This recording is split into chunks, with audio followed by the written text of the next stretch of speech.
Élèves de seconde, bonjour, voici la 4e leçon sur les corpures et mélanges. Après avoir comparé la masse volumique de l'eau à quelques corpures et mélanges, nous verrons comment la température de changement d'état permet de reconnaître un corpure d'un mélange. Nous avons déjà déterminé la masse volumique d'un échantillon et mis en œuvre des tests chimiques pour identifier une espèce chimique. Il nous restera alors à voir comment on réalise une chromatographie sur couche mince. La masse de 1 litre d'eau est de 1 kg. La masse volumique de l'eau est donc ρ indice O égale masse d'eau divisé par volume d'eau égale 1,000 kg par litre, soit ρO égale 1000 kg par mètre cube. Considérons la masse volumique de quelques matériaux solides et liquides, des béchères avec un peu d'eau et un échantillon de chaque matériau. L'aluminium, avec une masse volumique plus grande que celle de l'eau, coule. C'est la même chose pour le fer et pour l'or. L'ébène a beau être du bois, il coule. La masse volumique de la glace est inférieure à celle de l'eau. La glace flotte. C'est la même chose pour le bois de sapin. Le mercure est un liquide très dense, il coule, contrairement à l'huile et au cyclohexane. La masse volumique des gaz, comme l'air par exemple, est tellement faible qu'il s'agit pratiquement de cas à part où la notion de flotter perd son sens. Considérons de la glace d'eau douce, corpure à l'état solide. Après réchauffement, la glace a fondu et l'eau est maintenant à l'état liquide. Nous avons vu que ce changement d'état est appelé fusion. Nous avons vu que lorsque l'on mesure la température au cours du temps, on observe un palier de température lorsque le corps est pur. Mais si on refait la même expérience avec de l'eau salée, avec un mélange donc, on n'observe plus de palier. La température continue d'augmenter au cours du réchauffement. Ceci permet de faire la différence entre un mélange et un corps pur. Vous avez tous vu ce qu'il se passe lorsque l'on met un morceau de sucre dans un peu de café. Le café monte, c'est la phase mobile, le sucre ne bouge pas, c'est la phase fixe. Pour réaliser une chromatographie, il faut une phase fixe, c'était le rôle du sucre, appelée plaque CCM. Vue de profil, on observe que la plaque est constituée d'un support rigide en plastique, verre ou aluminium, recouvert d'une couche mince de poudre compactée, de silice, d'alumine ou autre.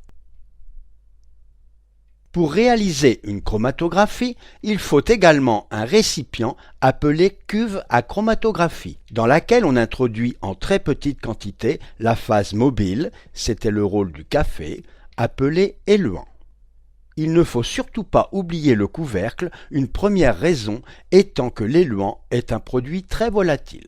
Sur la plaque CCM, à environ 1,5 cm du bas, au crayon à papier, on trace un trait appelé ligne de dépôt, car c'est là que l'on déposera des espèces chimiques. L'objectif n'est pas d'y déposer du graphite, il faut éviter les crayons trop gras. L'objectif n'est pas non plus de graver dans la couche de poudre compactée, il faut éviter les crayons trop durs. Sur la ligne de dépôt, mettons un peu de produit B, un peu de J et un peu de produit V. Pour les taches, 3 à 4 mm de diamètre est un bon compromis. Avec des taches trop grandes, on obtient des résultats imprécis et on ne voit plus grand-chose si elles sont trop petites. Les espèces colorées sont le plus souvent diluées dans un solvant. On élimine le solvant afin qu'il ne se mélange pas à l'éluant avec un courant d'air chaud. On peut introduire maintenant la plaque dans la cuve à chromatographie en ouvrant le couvercle le moins longtemps possible, ceci pouvant se faire éventuellement sous la hotte. Attention, les dépôts ne doivent absolument pas être immergés. Une toute petite partie du bas de la plaque est dans l'éluant liquide et le reste dans la vapeur d'éluant sans turbulence. On ne touche plus à rien. On observe que l'éluant monte en emportant avec lui les différentes espèces chimiques à différentes hauteurs. C'est le phénomène d'élution.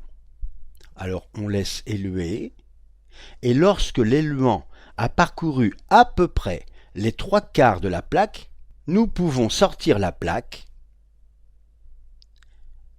et tracer la ligne appelée front de l'éluant avant que ce dernier ne s'évapore.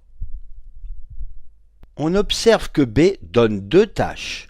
B est donc un mélange de deux espèces chimiques, par exemple B1 et B2. Comme J ne donne qu'une tache, J n'est constitué que de la seule espèce chimique J. J est un corps pur. V est un mélange de trois espèces chimiques. L'espèce jaune du mélange V atteint la même hauteur, on dit plutôt a le même rapport frontal que l'espèce J. Il s'agit vraisemblablement de J. Même chose pour la tache bleue, avec le même rapport frontal que B1, il s'agit très probablement de B1.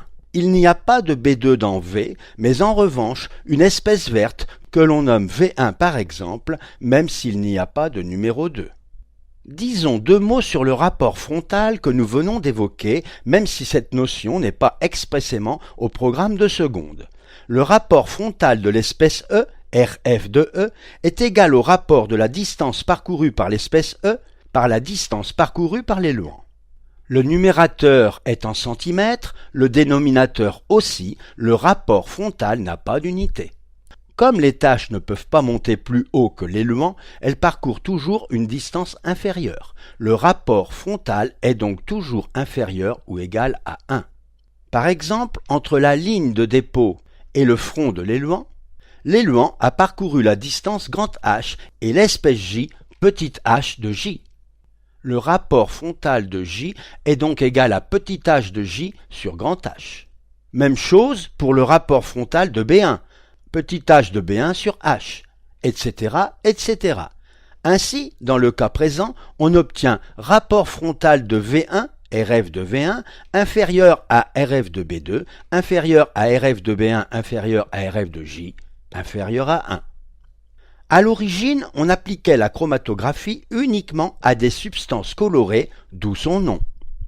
Mais très vite, cette méthode a été étendue à des substances incolores.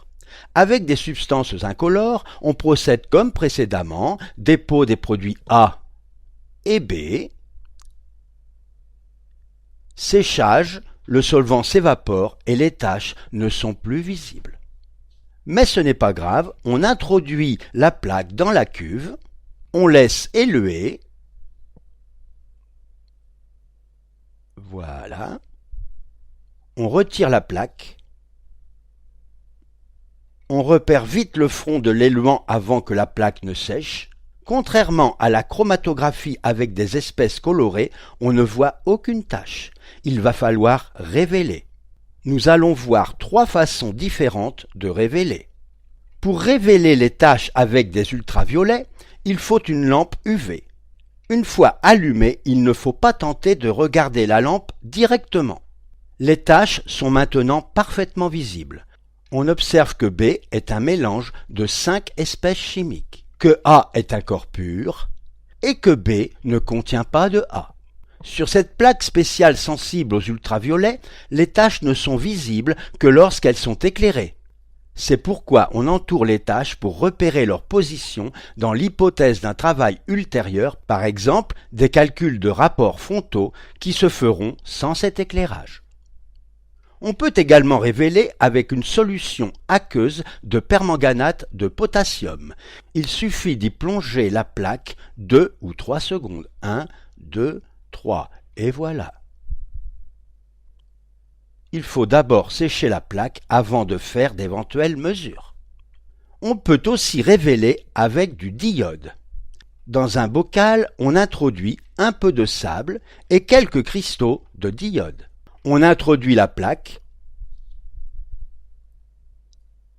on ferme et on agite 2 ou 3 fois. La friction du sable sur le diode favorise la formation de vapeur de diode. Et voilà, les taches sont révélées. Il suffit de sortir la plaque. La leçon est terminée. À bientôt.